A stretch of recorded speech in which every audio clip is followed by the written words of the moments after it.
Yeah, we're not going to put an intro into this tonight. Nothing produced. This is the Wrestling Gazelle podcast. This is King of Podcasts here with you. And I'm here to go ahead and give you a post show for WWE's Night of Champions in Jeddah, Saudi Arabia, which culminated in a ongoing story, which is the Bloodline breakdown. Somebody actually put out on Twitter and really made a great point of this. Because you got to remember that the Bloodline, everything that's been going on with this over the last 3 years has been fantastic. They've done such a great job putting this together. Here, let me put this. Now, this is from at Juicy Steen, and he makes a great point here. From the I Quit match at Hell in a Cell with Jey Uso and Roman Reigns in 2020 until tonight, the Bloodline has been the most dramatic and consistent storytelling that WWE has had in 25 years plus. I do believe we see the Usos versus Roman Solo at Money in the Bank in July. Hell of an end to Night of Champions. I couldn't say it better. What an incredible, and the crowd. Let me tell you, every time we get the crowds, these international crowds just make these shows better.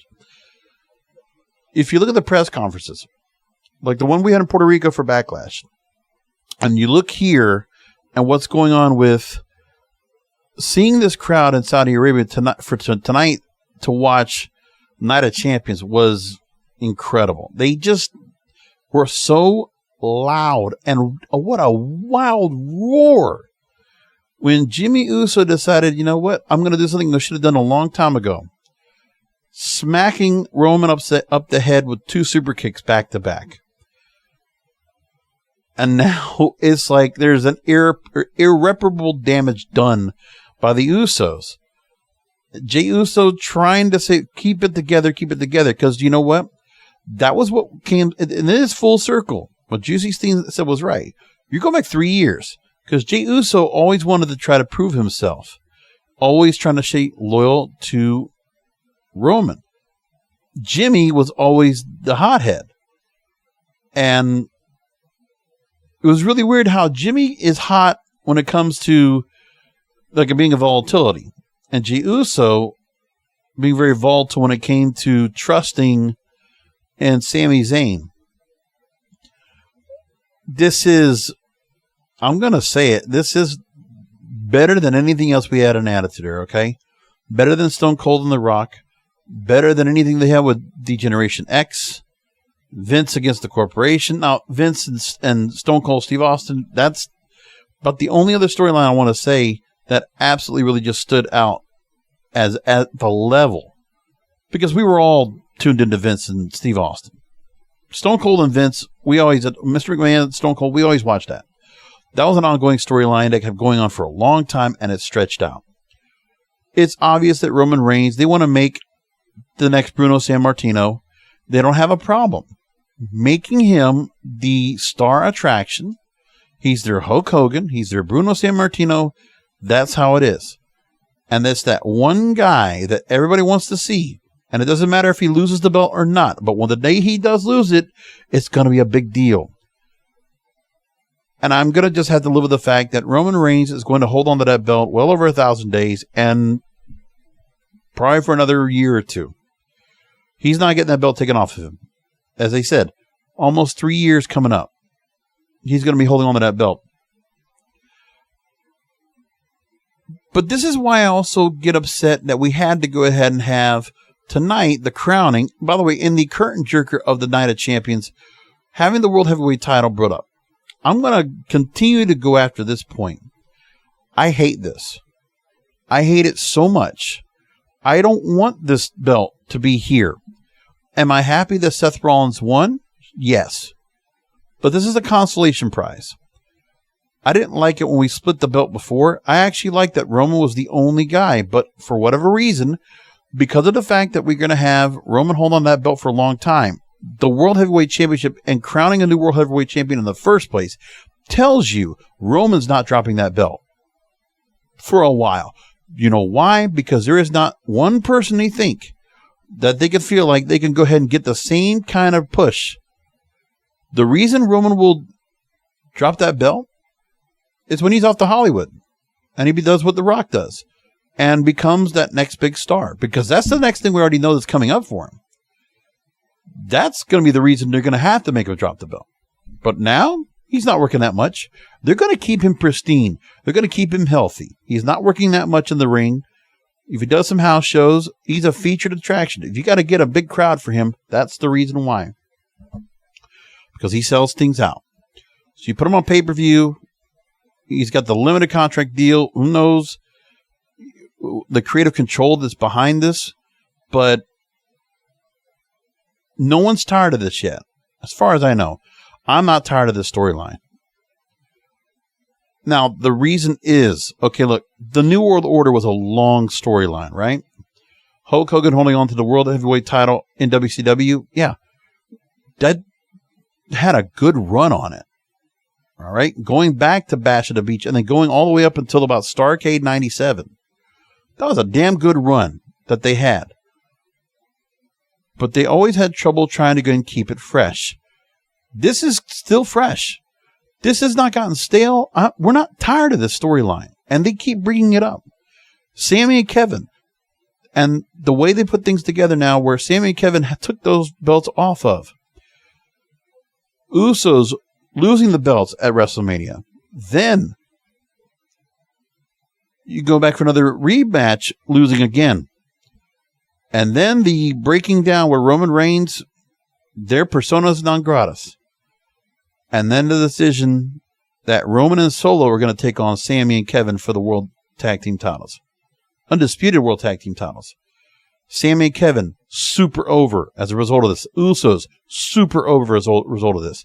Look at how many people are had now in their prime, by the way. They are hot right now. And then the other storyline, big time. You got Brock Lesnar, Cody Rhodes.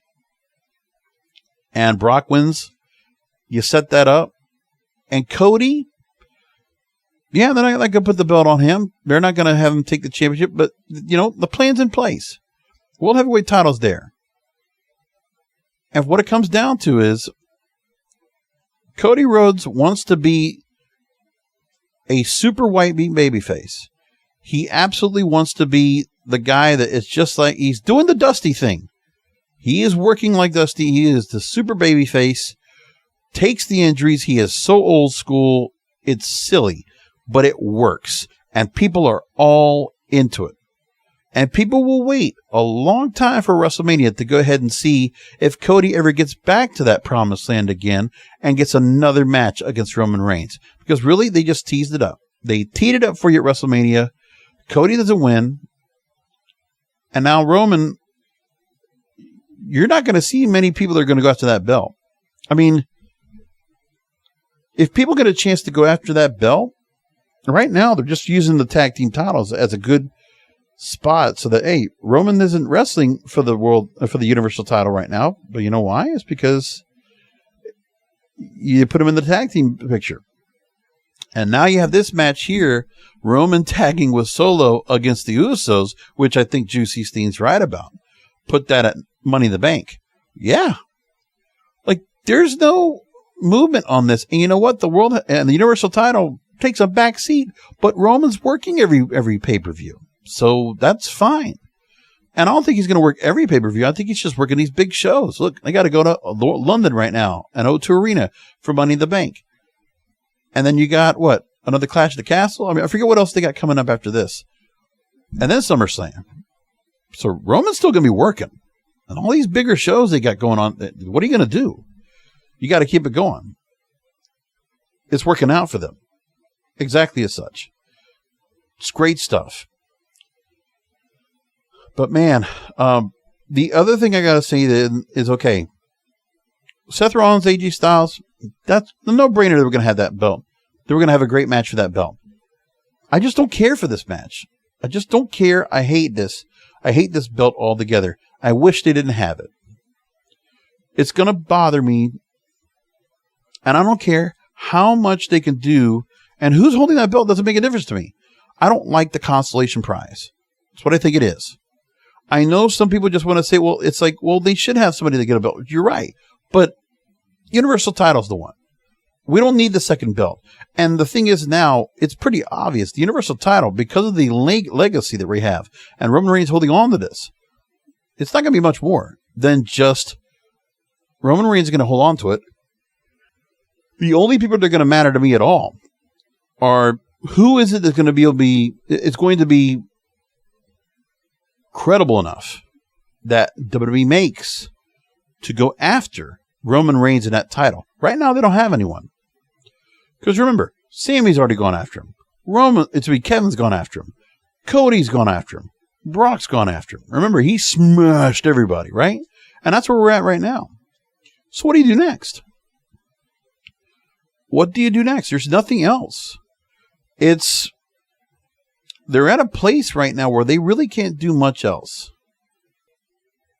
I don't know what else you do to build anyone else that could go against Roman Reigns. But right now, they don't have anyone.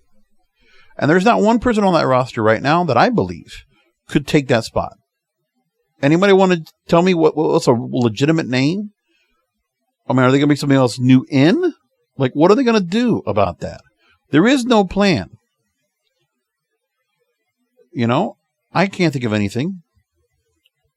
I wish I did, but there is nothing. Not right now. I can't think of a thing. But there's got to be some plan in place. I wish I knew what it was. But right now, I don't know. They have to build someone up. The way that the company is right now, they're not capable of building anyone up that could be at a level that's going to be allowed to be built up big enough to go after Roman. He's going to just have to have a trove of different opponents, opponents of the month. And that's all it's going to be. I don't know what else you do. But there is no plan for that. I don't think they have one. It is what it is. Like, what are you going to do, right? But there is no plan yet. And as long as they don't have that, I mean, the World Heavyweight Championship, it is slightly more significant than the Intercontinental title, I guess, because of the stars that they have in that spot. But really, of the people they had that were competing for the World Heavyweight Championship anyway, Seth Rollins should have had a chance at Roman Reigns. Can we somehow make a distinction there? Can we make the point? Why isn't Seth Rollins going after Roman Reigns? Why do we never have that match? Unless that's going to happen down the line. But they don't want to have Roman Reigns and Seth Rollins near each other for whatever reason. And I guess you can wait down the line. But it should have happened. But he can't be involved in the Bloodline storyline. I get it. Matt Riddle's not going to be it. I mean, really, who else do you have? But by doing what they did, it doesn't matter to them anymore. They don't care. They want Roman to stay champion. It's obvious. It's crystal clear. The World Heavyweight title will be a workers' title. It'll be like the IC title. Work across. We'll have matches all the time across the board. Seth Rollins will have to hold onto the belt. And is he going to be a long-term run? Or is he going to be the World Heavyweight title will be switched around by different people? And who will be the ones that will be holding that belt? Because I'm guessing Edge might be coming into contention for that. Or Finn Balor might be. Or, pick whichever factions that are out there left. That's the part they haven't really got an answer for. But I think no one really, everybody sees like kind of smoke and mirrors right now because nobody's worrying about Roman and the Universal title. After Cody won, no one's talking about an opponent for him. Nobody's talking about Roman defending the belt. And no one's going to care until it's time. But I think the Universal title is not going to be defended for a while. I mean, if it is on house shows, but seriously? Pay-per-view? No, they're going to wait. Because if they can run with the Usos now, going into this story arc, this new wrinkle they added to the storyline where now the Usos and Roman Reigns are at each other's throats. And now we have the rivalry here, this family feud that has really boiled over. That's what it was. The betrayal was a boiling over of 3 years of storyline. Incredible. Let me just check real quick. When was that match that Roman and Jey Uso had?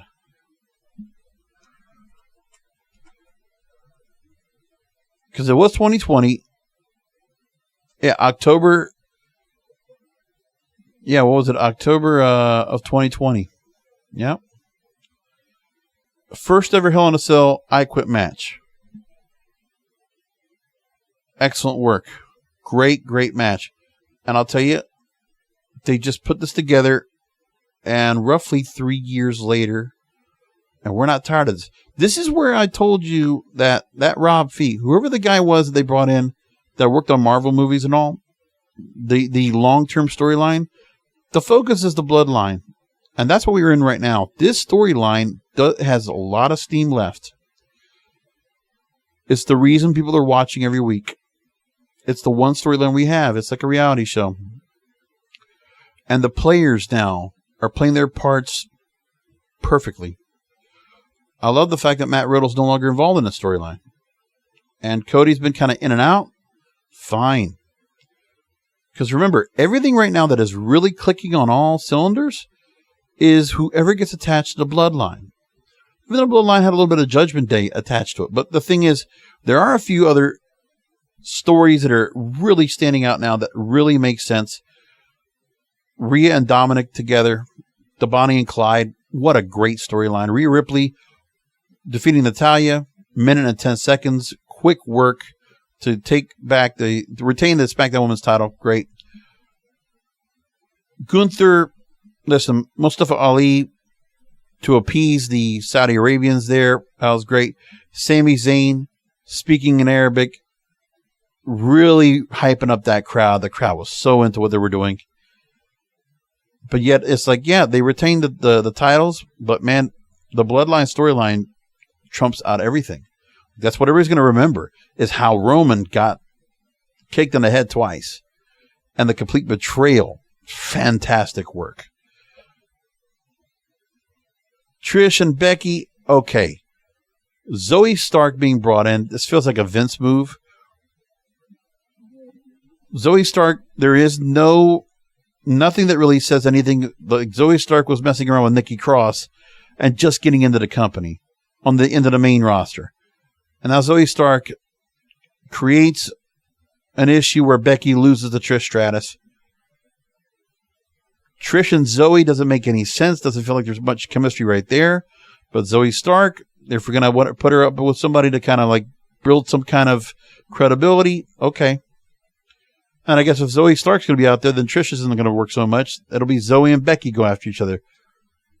I mean, I guess, because Zoe Stark doesn't have much of a character in herself. Not much in terms of any kind of character or personality that can make her stand out as a real character. So she can work in the ring. So let's just put her attached to Trish to get her in with Becky and start getting them to work together. They're going to have to explain that Monday. They need to put a good explanation on this. Take some time into it as well. To go ahead and go into that, and to have to hear Michael Cole go questioning Zoe Stark? Yeah, it sounded like it was like, okay, this was a mistake. This shouldn't have happened. Like, who thought it was a good idea for Zoe Stark to get brought in here? I'm not saying she couldn't do it, but like just brought in just like that? No, it doesn't make sense to me. You're going to have to make it make sense. And Asuka, going all Great Muta, uses the mist to beat Bianca Belair. And Bianca Belair's reign as Raw Women's Champion comes to an end. Like, how many days has she been Raw Women's Champion? Let me just check the history of it. Okay. So if we go back and look, tonight ends Bianca Belair's, 419 days. Damn. 419 days as champion. And she's dropping the belt. I understand it. She's also the longest reigning Raw Women's Champion as well. Incredible. And to see her lose to Asuka tonight, hey, makes sense. Get it. And by the way, Asuka winning the title, this is her third reign as champion. It was a good time. Actually, it was a good time for this to happen. Bianca was getting a bit stale. We need to do something to kind of just continue to keep her, but baby man, you're talking about a year and a half plus. Like Bianca Belair doesn't need the belt anymore. She is a standout. We need her some strong and some good feuds. I don't know who that's going to be or what they're going to do, but you know, Bianca dropping the belt here, good stuff. That's all fine. No problem with that. Now, yeah, besides everything else we got over here as well, I think I covered everything that went on tonight that I thought went well. Like I said, Rey and Dominic, Judgment Day, great storyline. LWO right now, you know, I'm still trying to get my head around, you know, any interest in it. Like, there's a lot of factions we have right now, like these trios or groups of wrestlers together. New Day is stale, but also there's a lot of injuries in the whole group. And then you got Street Profits. It's stale to me, and that's why you move over to SmackDown. Is it going to be any more refreshed? No, not really to me. LA Knight is over, but he hasn't been used well. Not at all. Karrion Kross? No. Not that much either. By the way, no involvement from Karrion Kross at Night of Champions because of the fact that he was going after AJ Styles, but I guess that's going to eventually come down the line that where AJ will go ahead and confront Karrion Kross, and I guess the next feud goes on to that.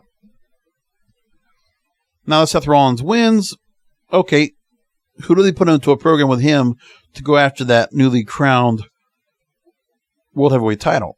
I'll tell you what you do.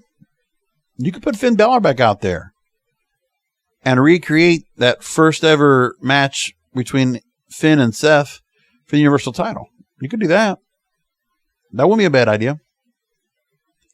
Also seeing Seth, there was a lot of pictures out there about the fact that Seth was the first NXT champion in the modern era after the competition era of NXT, and I think it was 2013. And here he is full circle. He's champion again. It's good stuff. I don't have a problem with Seth freaking Rollins being champion at all. I just wish he was going after Roman's belt. And I wish this belt we have, World Heavyweight title, was not a factor. But, hey, that's what they decided to do. Anyways. I did catch most of Impact Wrestling's Under Siege. I did not catch the World Heavyweight title match with Steve Maclin beating PCO by pinfall, and when there was the plan that Scott D'Amore was going to have to go ahead and put the strap on Steve Maclin when he wants once he won the match, they decided to go ahead and bring out Bully Ray, who took Scott D'Amore, and they decided to go ahead and powerbomb him through a table that was already in flames. So that's a big thing they did out of that. Bully Ray coming out to help support Steve Maclin, who could use the help to get in some heat. Bully Ray will get some heat on for Steve Maclin, and Steve Maclin's going to have to go ahead and carry off of that. Start of the night. By the way, I got to make mention of that Death Dolls in a tag team match against the Coven, and Rosemary is now being replaced. She is now her alter ego, her humanized ego of Courtney Rush, which is it's a welcome change, by the way. But somebody else is saying, you know, let's welcome the change of Rosemary for right now for a spat. Yes, I like it. That's good. No problem there. Digital media title, Joe Henry over Dirty Dango. And you start off the night with Nick Aldis winning over Kenny King. So Nick Aldis starting off the show. It's like he's kind of starting off his run to go after Steve Maclin eventually to be going after the world title. We're going to do the run where he's going to work his way through. Kind of like what Mickie James kind of did with the last rodeo, to work her way up to get to the title until she had to drop it for injury. I get it. The design, I like this formation better right now with Diener, Angels, and Khan. the split with Sami Callihan was a nice twist. And he joins up with Rich Swann. And now Callihan is joined by his former OVE member, Jay Christ. Cool. And they win in a 6-man tag. And Trinity, in her pay-per-view debut, had a good match with Giselle Shaw. 10 minutes they went.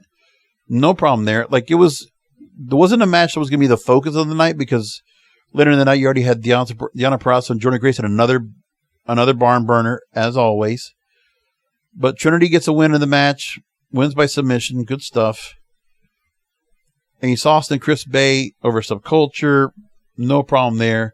And Ace Austin and Chris Bay, strong. And I guess when I was first hesitant to see these two together, because I guess you need to do something to kind of take away the whole X Division feel to them. Because to see them credible as world championship material, I guess putting them together in a tag team and then one of them is going to, the two will break up at some point, probably is the move they go with this here. And then eventually Ace or Chris will go after the world title. Well, I think the tag team is where you kind of build to that. It's like, okay, let's see which one's the Shawn Michaels, which one's the Marty Jannetty, and move it like that. Okay.